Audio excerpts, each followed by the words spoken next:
You're good. All right, we're back on here. All right, welcome to Modern Nurse Fest.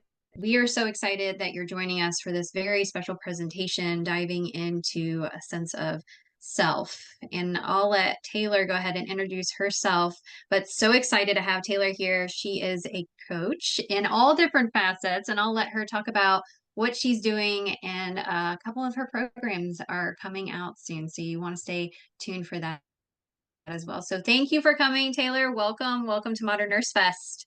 Yes, thank you. I am super thrilled to be here. I had a whole presentation kind of planned on self-abandonment, and it's the same presentation, only it's like completely went through a whole new makeover this morning. And I'm super excited to kind of talk about that. And it actually leads into what you're going to be talking about next too. So I feel like the fact that we're back to back is so cool. So I'm Taylor-Paige Bourque. I am a nurse coach. I'm a nurse, I'm an educator, a nurse leader. I'm thrilled to be able to be here and speak on self-abandonment. I've been a little bit confused as to where self-abandonment really falls and who do I speak to when I'm speaking about self-abandonment. And normally I'm speaking to nurses, and we are speaking about nurses today as well. But one of the things I realized working with nurses and talking about self-abandonment, it's not just nurses, it's all humans. And so this presentation doesn't have to be for a nurse. It can be for anybody who suffers from self-abandonment. We're going to kind of take a deep dive. There's a lot of content here. This is typically like a 6-module course. So I have just tried to take the best of it all and put it together for you. So again, we welcome you. This workshop is a safe space. I also want to let you know that I do have some notes. Normally, I'm not a note presentation type of person, but I had to do these notes because I was quite emotional when I was redoing this morning, and I wanted to make sure I had stuff to keep me on track. So let me share my screen. I do have a PowerPoint. Of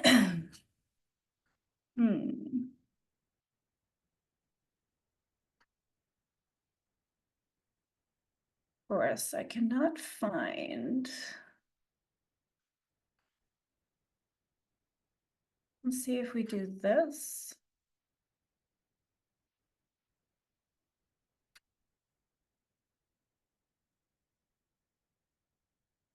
Okay, here we go. All right, so you guys are seeing the full screen, or this is still the PowerPoint phase? It is still in PowerPoint. All right, hold on. Apologies. Let's try that again. You're good.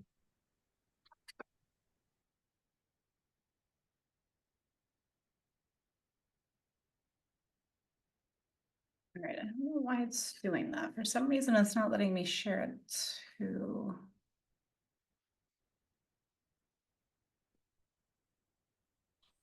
Well, I'm going to stay in this phase. We're just going to do this. So reclaiming yours, what's that?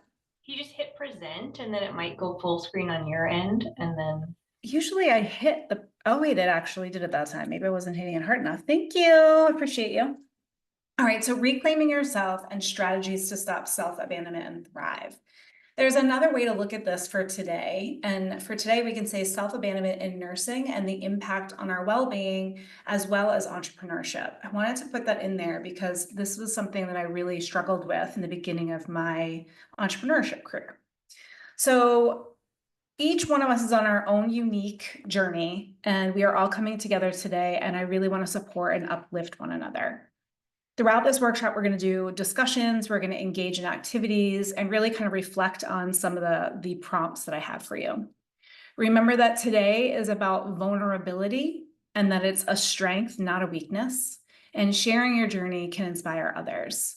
And right now, I do want to invite you to turn on your camera, which you may not want to do, and that's okay, but I really strongly want you to be seen and heard and really be participating in this. So if you feel comfortable, please take yourself off of your blank screen, and I'd love to see who you are as we go through this presentation.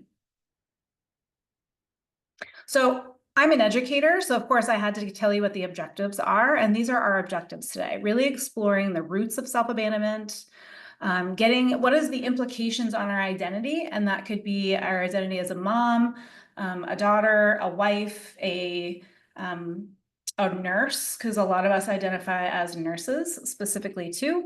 Discovering actionable strategies on how to combat self-abandonment, and then really for all of us to experience that power of community. And that's really why I've asked that you guys come off, and so I can see your face. And I'm comfortable, so get comfortable. I have a blanket, it's my favorite one.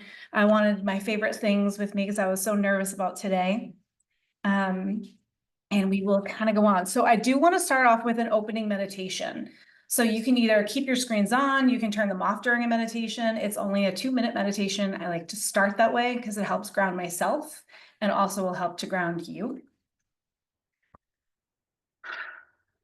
All right, so really just trying to embrace openness and vulnerability through our meditation.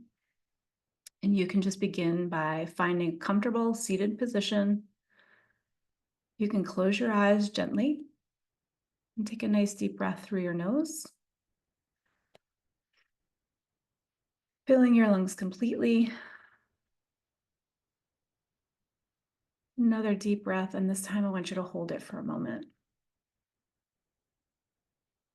And then slowly exhale through your mouth. The next 30 seconds, I really just want us to become more grounded. So as you continue to breathe deeply, feel the weight of your body connecting with the ground. With each breath in, imagine drawing in warmth and light. With each breath out, release any tension or tightness that's in your body. Any part of you that's afraid to be seen, to be heard, let that all go. Relax your shoulders. Allow your jaw to become soft. And smooth out your forehead. Now I want you to bring your awareness to your heart center. Let's work on opening up that heart. Picture a soft glowing light in the middle of your chest. With each inhale, see this light expanding, filling your heart with warmth and compassion. With each exhale, release any fears or any doubts that may hold you back from being open and vulnerable.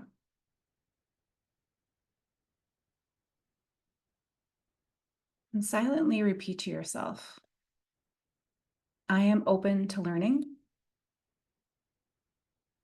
I embrace vulnerability as a strength. I am present in this moment. Feel the power of these words resonate within you, grounding you in the here and the now. And as we come to an end of this meditation, I'd like you to take a moment to notice how you feel. Gently wiggle your fingers and your toes, bringing awareness back to your body. When you're ready, slowly open your eyes and carrying this sense of openness and the presence with you as you move forward.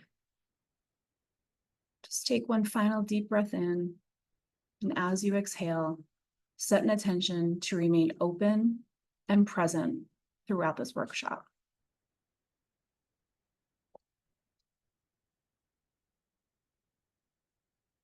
All right.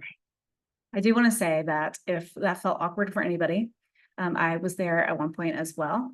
And now meditation, I mean, I feel so much more grounded myself, even though I led the meditation. And I really feel like I am in the right space to be able to present today. So to kick things off, I like to do a little something lighter, a little something fun. Let's just do a quick icebreaker. And in the comments, I really invite you to share 2 truths about yourself and 1 wish or goal that you have on your personal growth journey. So give you guys a minute to think about that. And this can relate to anything, boundaries, this workshop specifically, anything you have hopes for the rest of the weekend. And I'm going to share with you as well. And my share is about why this presentation changed for me this morning. So as you guys are putting those in the comments, just kind of give you a moment and be quiet. I can't see them, Emily, so will you be able to tell me if somebody's in Oh, there? yeah, absolutely. Yeah. And just repeat that one more time, Yeah, the absolutely. So questions just that you just have. two truths about yourself. So like one of them is that I was nervous to be presenting today. That would be one truth for myself.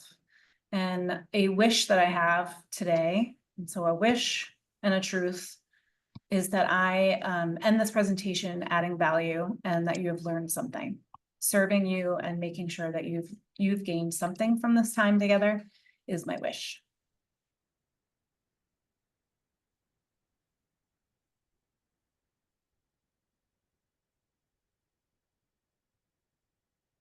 Just give it a few more seconds here, and if we got something in the chat.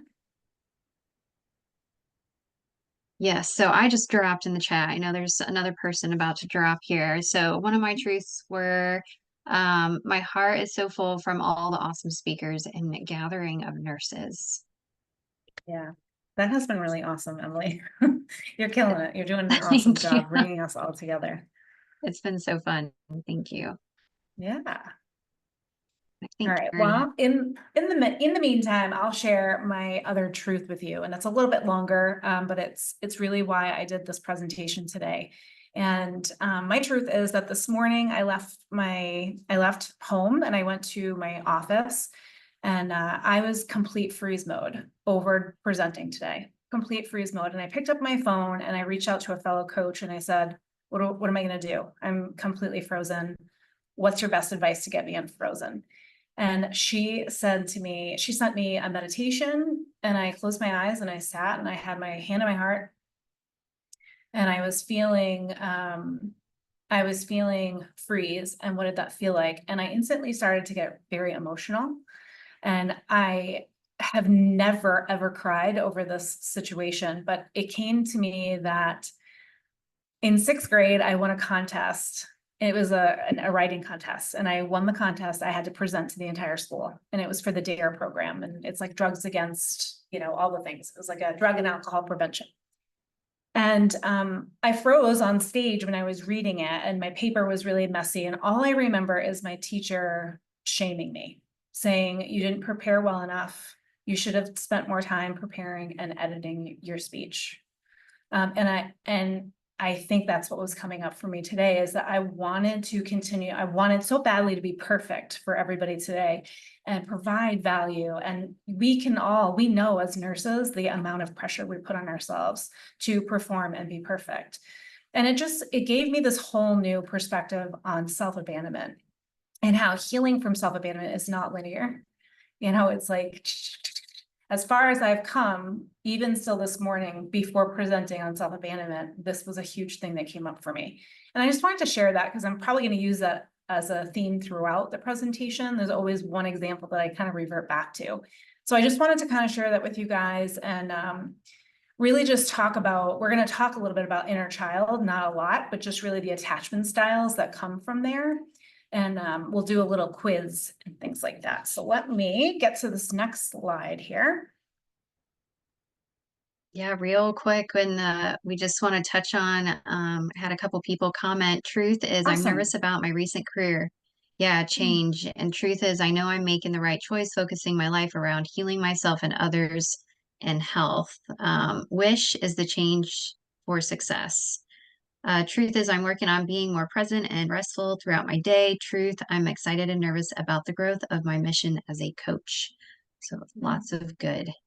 Yeah, I love Goodness. all of that. And it really resonates with the story that I'm sharing with you about just that little girl she really needed to be told that you don't have to be perfect and that no matter what I did on that stage, that it was okay. And so for all of you that are sitting in these truths where you have all these emotions and these conflicting feelings come on and you really want to work through all of that, it's not linear, but it gets better and you learn and you grow each step of the way. And so I thank you very much for sharing your wishes and your truths. And anytime you want to reach out to talk about them, I'm happy to do that. All right, so the first part is talking about recognizing signs and the patterns in self-abandonment. And one of the things that I think is very prevalent for us is societal pressures. It is the cultural norms, the expectations that heavily influence how we as nurses perceive our roles, behaviors, the way we interact with others, the pressure to meet high standards of care, as well as professionalism, which can lead us to disconnecting from our true selves, our values, who we are, especially if we feel like we have to conform to these expectations rather than honor ourselves.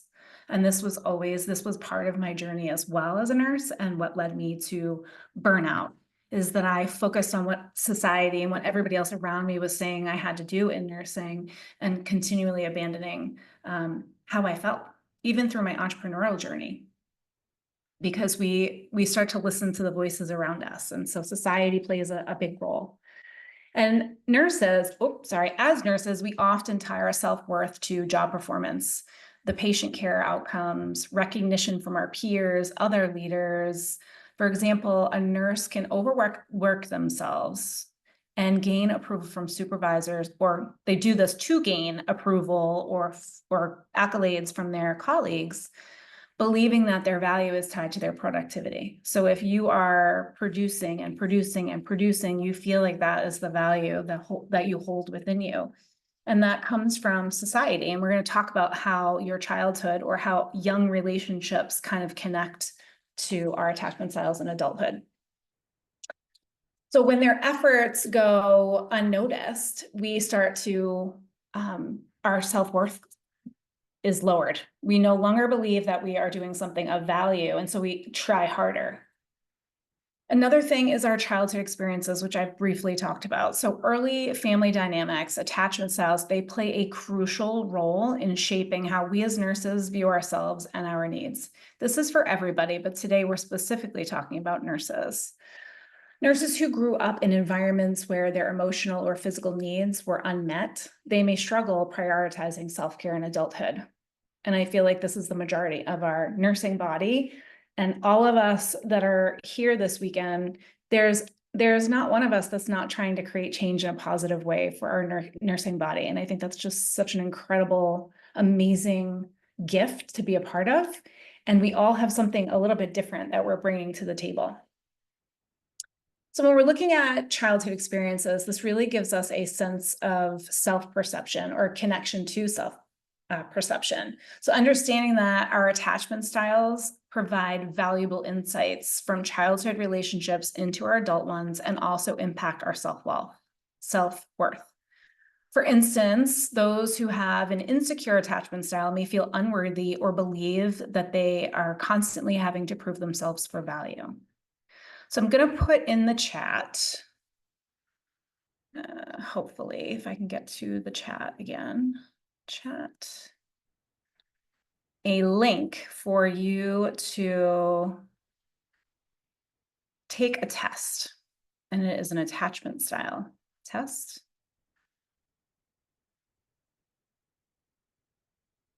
Okay, just a little bit more to navigate on the screen, so I apologize. And for those of you at home, I will have the link placed someplace called Attachment Style Quiz. All right, so I did just put that in there. You'll have to put in your email, but it doesn't get tracked. This is completely anonymous. So please know that you're not going to receive any spam or anything like that from doing the quiz.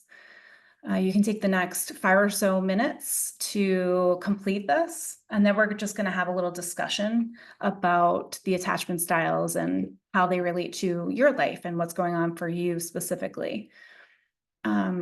Yeah, so do take the next few minutes, and when you're done, if you can just type RISE in the comment box, then I will know that you're all set. It shouldn't take very long, and we'll go over all the results together.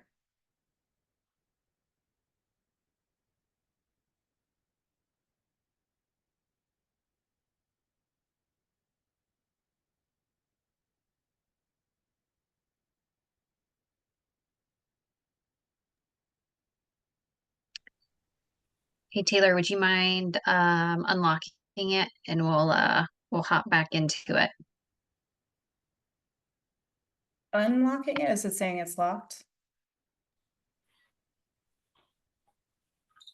Yeah, the form says it can only be viewed by users in the owner's organization. Ah. All right. Well, I don't want to do too much. Let me see if I can do it right from here. Hold on. Settings, make this quiz.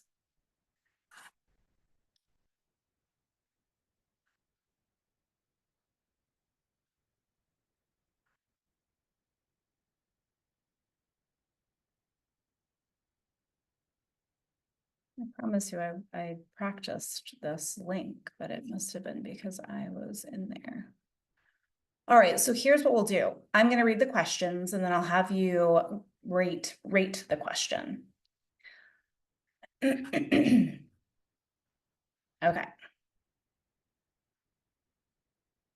I find it difficult to trust others completely. Strongly disagree, 1. Strongly agree, 5. And remember, you have a 2, 3, and a 4. So if you strongly disagree or you strongly agree, you're on a 1 or a 5. And then you have some wiggle room in the middle. I find it difficult to trust others completely. Strongly disagree, 1, 2, 3, 4, 5. Strongly agree. I often worry that my partner doesn't love me or will leave me. Strongly disagree, 1, 2, 3, 4, 5. Strongly agree. The question is, I often worry that my partner doesn't love me or will leave me. I often worry that my partner doesn't love me. Oops, sorry, I already said that one. I feel secure and confident in my relationships. Strongly disagree, 1. Strongly agree, 5. And you have some wiggle room in the middle.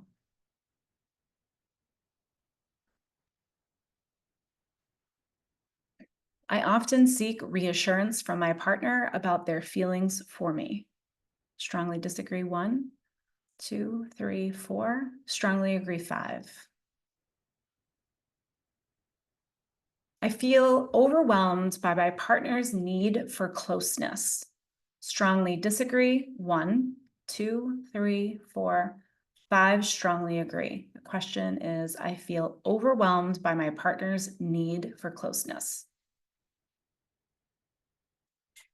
I enjoy sharing my thoughts and feelings with my partner. Strongly disagree, 1, 2, 3, 4. Strongly agree, 5.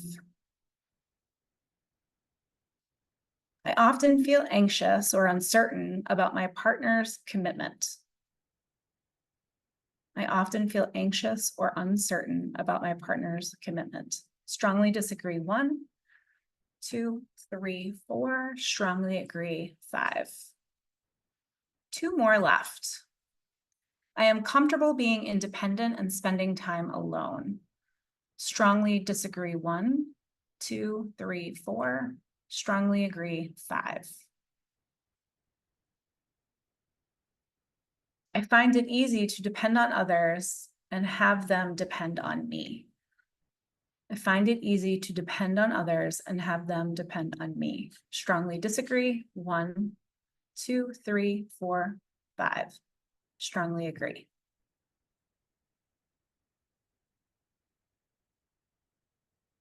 All right. So tally up how many of each number that you have. So if you have mostly 1s, then write mostly 1s. If you have mostly 1s and 2s, then write 1s and 2s. Mostly 3s and 4s, mostly 4s and 5s. And if you feel comfortable, I would love to see in the chat what you are mostly. And then we're going to go back to our little PowerPoint and we'll go through the attachment styles really quickly and just talk about examples of what they are.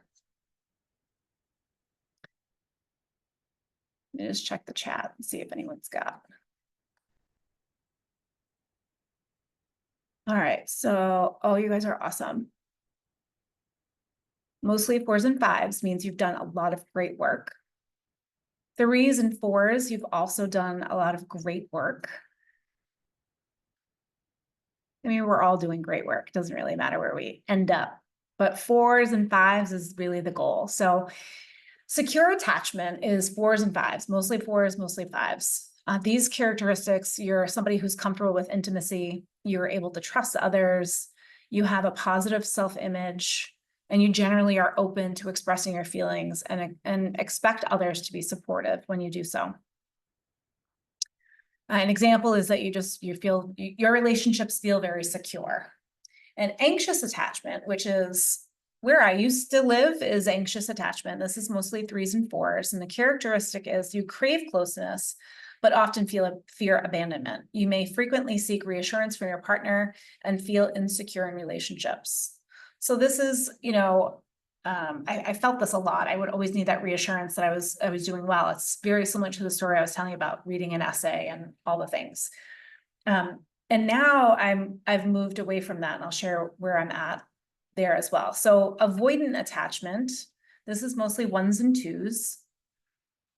And the characteristics are usually that you value independence and you feel uncomfortable when there's too much closeness. So you might struggle with people who are very outspoken about their emotions, and then you might have trouble depending on others. And then there's the last one where it's a fearful avoidant attachment. And this is a mix of anxious and avoidant traits. And this is kind of where I live now too. The difference is that I'm aware of it. And so I stop some of these behaviors as they go. And the characteristics are you desire closeness, but you also fear it. This leads to confusion and discomfort in relationships. And you may have experienced trauma or inconsistent caregiving in the past. And that really truly does speak to myself. And but I am working on that 4s and 5s and having all of those secure attachments. So if you're not there yet, that's okay. It's a work in progress and healing is not linear. All right. Now, let me try to get back. Do you guys see the PowerPoint now? All good? Yes, All right, cool. ma'am. All right, so that is recognizing those patterns. And so wherever you fall, there's more work to be done. And I'm going to have a few links at the end for different books and resources that have helped along the way and helped me build this PowerPoint. So for this slide, our impact on our mental health, we're talking about how does this impact us? How are we moving through our day and moving through everything that we have to do when we're somebody who self-abandons? And the impact on mental health for nurses increases anxiety, it increases our stress. We neglect our own personal needs. We might have heightened feelings of anxiety or overwhelm. This, especially on the job, the day-to-day job of a nurse can be very overwhelming if we're somebody who self-abandons. This can lead to job dissatisfaction. It also impacts our creativity and our productivity. And those, for those entrepreneurs, are two crucial elements. And I think those of you that are in entrepreneurship can understand that. We can have suffer from depression, low self-esteem, which leads to a lack of confidence, burnout, isolation, difficulty with setting boundaries, emotional dysregulation, negative coping skills, strained relationships. The cumulative effects of neglecting our self-care can manifest in physical health problems, fatigue, chronic illness, and conditions that affect the nurse's ability to perform her job or his job. And this is where we're going to talk about those strategies, those actionable things that we can do to overcome self-abandonment. When we see ourselves suffering, that we can step in and we can take small steps to get ourselves to that really secure place where we are putting ourselves first. One of the things I really enjoy is self-reflection techniques such as journaling. So you can use a prompt or you can just journal and write until you just can't write anymore. And oftentimes the more that you write what really is going on, that barrier that you're feeling, it will come out. And it comes out unintentionally. You're just writing and then eventually your body naturally will allow you to release that. And it's a really beautiful thing when you can look back on some of your journaling and see the growth in who you are and who you've become. Another reflection technique is mindful meditation. And so we started this presentation with a meditation, and that's really just to get ourselves in the right frame of mind. And so if you're off to work as a nurse, that meditation inside your car is something that can be really helpful to get you through your shift, or even just the beginning of your shift. Because sometimes you're walking in and you're hearing people say all the things like, today was a shit show and blah, blah, blah. And it's like, okay, I got to get into the right frame of mind so I know how to deal with that. So a little mindful meditation is always good. Setting boundaries and value work. I feel like these are one and the same. I have a great workshop on value setting and boundary setting within my community. It's actually not quite launched yet, but it will be in there. Practicing self-care. So creating your own self-care schedule. I have one of those too that lives in my community. Establishing a morning routine. I know when I set my day with intention that it is a completely different day. It's the best day. And I try to do that most mornings. Sometimes we get our day started and we're in our like a total mess. But even in my car, when I'm like, okay, I didn't have my normal morning routine, right now I need to set the intention for the day. And it just can change everything. So we got that one. And then building community. Community to me is one of the biggest things that you can do. When you start to see yourself in others, when you start to hear people be vulnerable and open up, it gives you permission to do the same. You feel seen and you feel heard and valued. And there's no bigger community than nursing that needs that more than ever.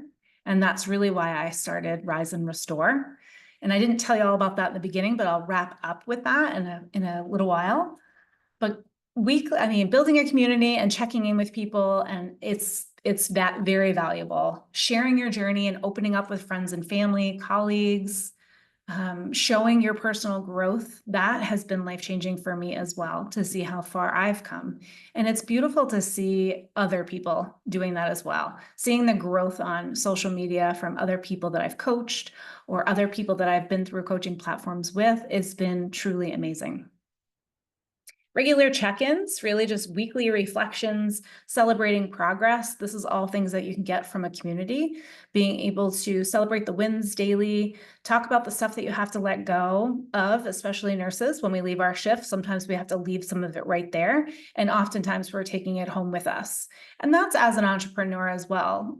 Some days might not go as well as you would have liked as an entrepreneur.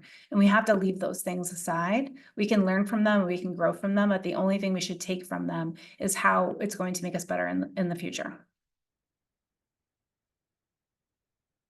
All right, so wholehearted living. This is Brene Brown. She's one of my, I have like a girl crush on her. She's just an amazing woman. And this is just one of her passages that I really enjoyed. Wholehearted living is about engaging in our lives from a place of worthiness. It means cultivating the courage, the compassion, and the connection to wake up in the morning and think, no matter what gets done and how much is left undone, I am enough. This to me speaks to me being worried about presenting. If you were to know me, this is my comfort zone. I love presenting. I like to be in front of people and share, but this particular topic was just a little bit harder for me today. And this is when I need to be thinking, I am enough, no matter who resonates or doesn't resonate. It's the fact that we're living into our values that is the true essence of what matters. So yes, I am imperfect and vulnerable and sometimes afraid, but that doesn't change the truth that I am also brave and worthy of love and belonging. And that is something that I wish I could go back, or I guess I can go back and tell little Taylor, so that way she can shine today in this new space. So when we talk about the power of community, this is what we have in our Rise and Restore community. And it's really important for me to share about it because Rise and Restore has changed my life. I came up with Rise and Restore because I was rising from a burnout time and I was coming to a place of restoration. And I have a podcast called Rise and Restore, Nurse Unseen. And that is what I want to show people, the unseen parts of us, the parts of us that we don't feel connection. We don't feel compassion. We don't feel that people see who we are. We don't feel like the CEO sees who we are. We don't feel our manager sees who we are. And that's not everywhere. When I say that, I'm speaking to those types of organizations that are still in that space. And I think for us at Rise and Restore, we have different support groups. We have workshops. The workshops that we have are just like what we're doing today, talking about different things that come in our way of being successful entrepreneurs or staying in the field of nursing. How many people are leaving? I know we heard a lot about that last night. The people that are leaving the bedside or leaving nursing altogether. And Rise and Restore doesn't want to see nurses leave. We want to empower them to grow emotionally, work through some of that childhood stuff, or maybe even some adulthood stuff where we had some significant bad traumas in our relationships. And it's not about a poor me stance. It's more about, let's look at this. Let's move through this because this particular thing is impacting my ability to be successful today. And we won't allow ourselves to be used and abused if we're leaning into our values. And so that is a lot of what we do at Rise and Restore, and really holding you accountable and creating partnerships with each other. Accountable, not like shaming, accountable, like, tell me more about that. Like, what happened today? What was different? Let's sit with this feeling and really kind of move through it, not analyze it and say, why is it here? But acknowledge that it's here because it's a piece of you that's trying to protect you in some way. And so that's really where our accountability comes in. We would like to have engaging online conversations where we are celebrating our wins and sharing daily. So think of a Facebook, but a Rise and Restore. Sharing all of your journey with us, posting, letting us know all those revelations that you've come to, and then being seen for doing the work. Group challenges. We have not launched group challenges yet, but it's going to be in there probably about 6 months in.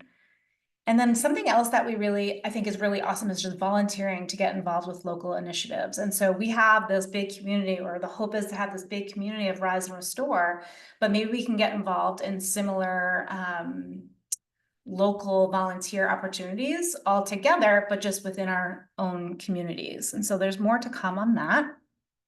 But the power of being in a community, just being here today and meeting all of these wonderful individuals who are creating such excellent work in nursing, that's community.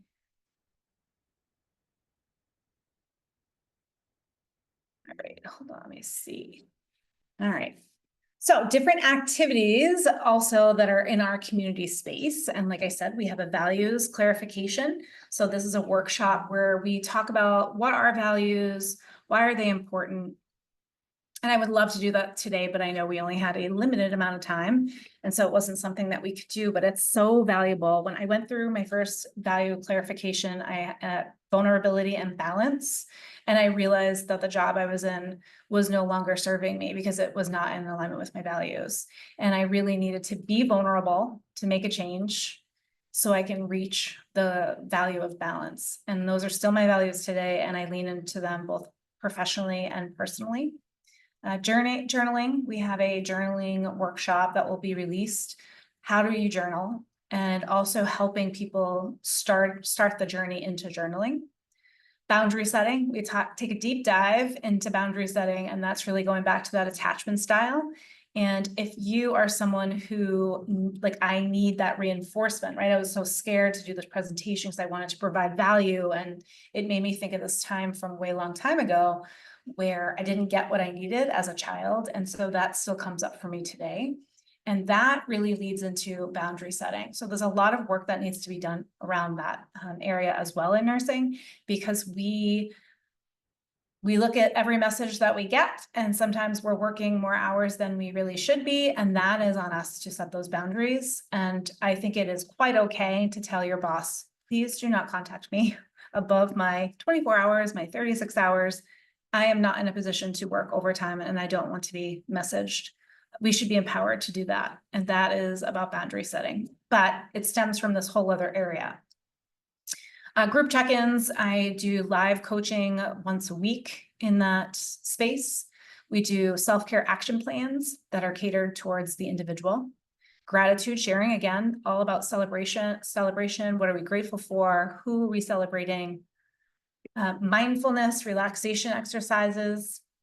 And on this little link here, which you guys can't click on, that I will give you is the link to the application in the group, and I'll put that in the comments. It is free for anybody that is here this weekend. This is technically before my actual soft launch. So this part will lead you to an application. It's a few questions. It's really for nurses. So this would be a space for nurses. I have a space that is not for nurses, but this one's specific to nursing.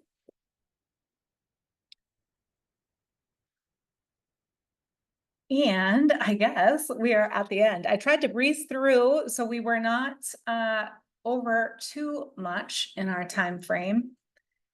Let me stop sharing and see if we have any questions. And yeah. Does anyone have any questions or want to go a little deeper in any areas that we spoke about? I know I kind of rushed through a little bit of them, but I'd love to hear about your thoughts. Yeah, I want to know how you got into this, what kind of sparked your interest around coaching and what really pushed you over the edge. I think that's like a question that I'm loving today, asking everybody, because it's a very similar story, an underlying burnout situation. So what kind of, pole vaulted you into coaching, because you're so good at it. So tell us Well, thank you. how you got here. You know, it's around that time that I was saying I was burnt out and knew that my values were not in alignment. I was the nurse leader who was working all day long and leaving and coming in and working overnight with 5 patients, running an entire department. I had no boundaries. And the organization was going to take everything that I was giving, right? And so I blamed them for a really long time. I looked externally for the validation until I was like, wait a minute, this is not where my values land. And when I was in that transition, something I've always wanted to do is public speaking. I just want to do public speaking. I want to be out there sharing my story and hopefully having it impact people. I'm not afraid to share my story. And I think that's so important. And so that is kind of why I got into coaching. Really just wanted to start sharing my story and then seeing how I can support others with them sharing their story with me. And making sure that people understand that they can be valued and seen and heard. And I think I had also another situation that was very personal. My older daughter decided she wanted to go no contact with me.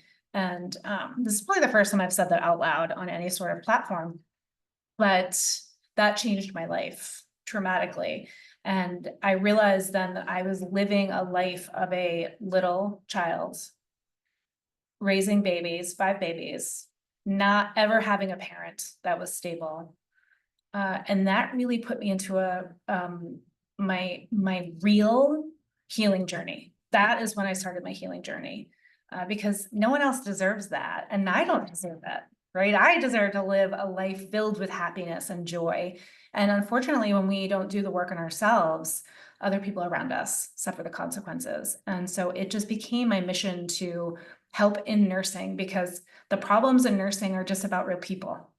They're just about real people. It's about like just becoming a good human and living our lives to the fullest. And, you know, we focus on nursing, but it's like, no, we just have to learn how to live. We have to learn how to heal. And I think that is my mission. That's why I'm driven and why I want to do this. And self-abandonment is such a huge problem. It's just something we don't even realize that we're doing. Yeah, thank you for being vulnerable with us. Yeah, we got vulnerable, but thank you for sharing your vulnerability, and that story. Yeah. Yeah, I think it's thank important. you. It's so like huge it gives and permission. Absolutely. Yeah. So just right? a little shameless absolutely. plug. Because we all have one, yeah. Yeah. And, I think for me, just the Rise and Restore is like in its infant stages. I'm in my infant stage and I'm trying to find my way, but I don't want to lose any of our nurses in the midst of me trying to figure it all out. I want them to be part of the journey. So opening up the soft launch and letting people in for free is more like, okay, this is the community that's going to change the things. What do you need? And how can I help elevate that voice? through the podcast, through public speaking engagements, just social media networking. So really it's about creating this community, deciding together, what do we want to cultivate and what do we want to say and how do we want to do it? And then getting out there and making it happen. That's amazing. Yeah. Thank you for sharing your testimony and your wisdom and your guidance and your program. And I believe I got Karen waving here. Karen, I'll go ahead and open up the floor to you. Thank you. Yeah, thanks, Taylor-Paige. I really appreciate it. So I just would love to hear, you don't hear the term self-abandonment very often. Like it was when you started using it in your promo materials, really when I kind of was like, oh, that's curious. That's interesting way to speak about it. And, I think I could intuitively understand what that looks like, but I would just be curious, like, especially if it is a big problem in nursing, how would you help someone understand what that really means in like a few like layman's term, like if the nurse is like, oh, that's interesting, I don't think I deal with that. Like, what would you say? Like, well, this is what it looks like in real life. I'm just curious how you describe that.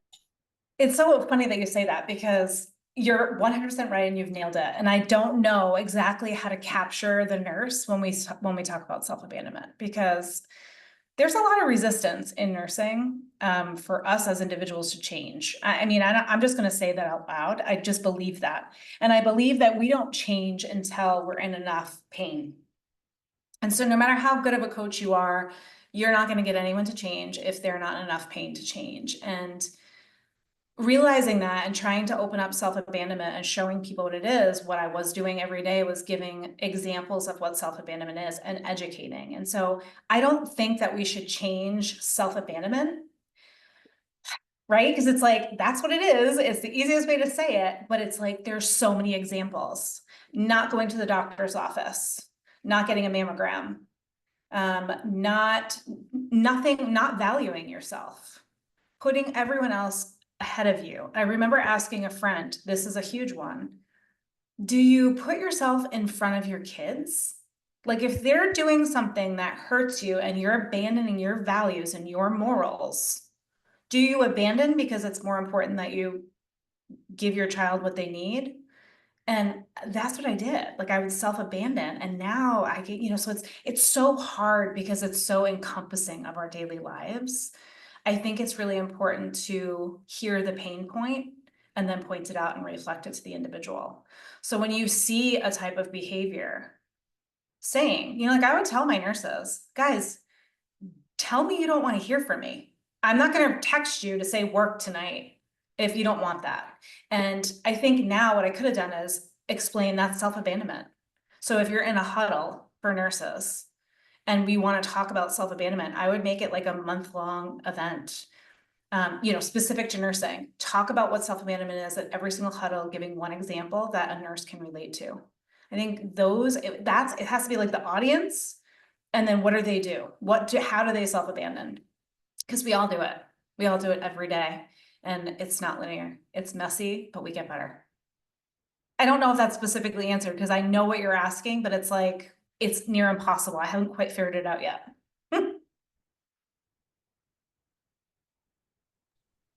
Well, that's why these conversations are so valuable. So it's good we keep talking about it, so then we can clarify it. It's so true. And I wish there was a better hook, because if there was a better hook, more people would understand that they need this.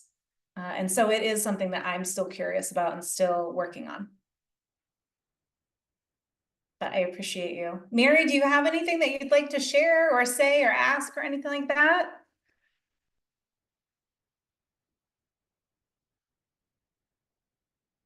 All right. Well, Emily is going to be on. Oh, we're a little late to her, and she's talking about inner child stuff. So I'm going to go hop on there. And thank you guys so much. I appreciate you being here.